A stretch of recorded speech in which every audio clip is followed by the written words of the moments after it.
Well, it's hard to say the kind of man he is. It is for me to describe it the same way as it's hard for me to describe my wife and why I love her.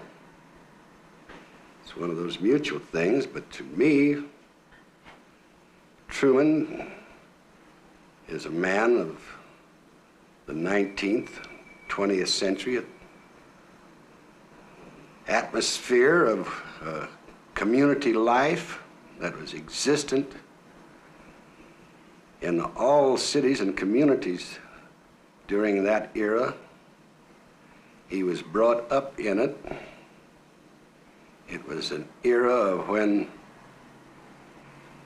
a man was measured by the extent of his word and whether or not he was a man of decent respectability. And in those days, it seems to me that there was a sense of moral values that men obtained, whether it was from teachings of the McGuffey readers era or not, but there was a sense of community life, and Truman was brought up in that kind of a life, as most all of us were, even though we lived here in Kansas City.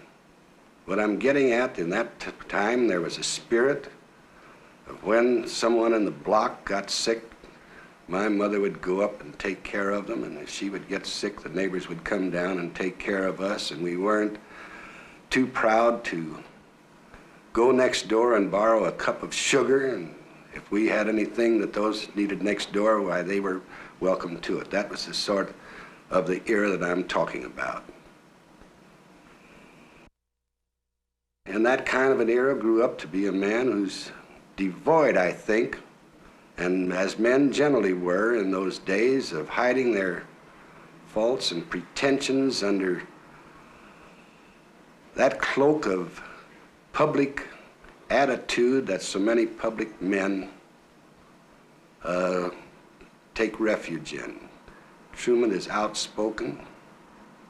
He's sincere. He is mutually interested and has that faculty about him that he makes you believe that he is interested in you sincerely, and it makes you follow him. Just the same thing as I described was prevalent when he took over D Battery. The attitude in which he took over D Battery gave them confidence in him, and he had confidence in them, so that whenever those boys would go down where Truman was and they'd salute him, that salute meant to him that I'm with you, and he'd salute back, I know you are, I'm with you also. And that's the kind of a character that Truman is, and that's what was prevalent in independence in Kansas City and the turn of the century and up to the time of the First World War. And Truman's attitude, his life story, his whole culture has been built up in that kind of a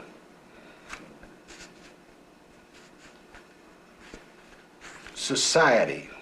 It was something that his mother was very much concerned with, I think, as all mothers were in those days, of teaching the children morals, moral values, and giving them a sense of being independent, but nevertheless dependent as a unit in the family and as a part of the community.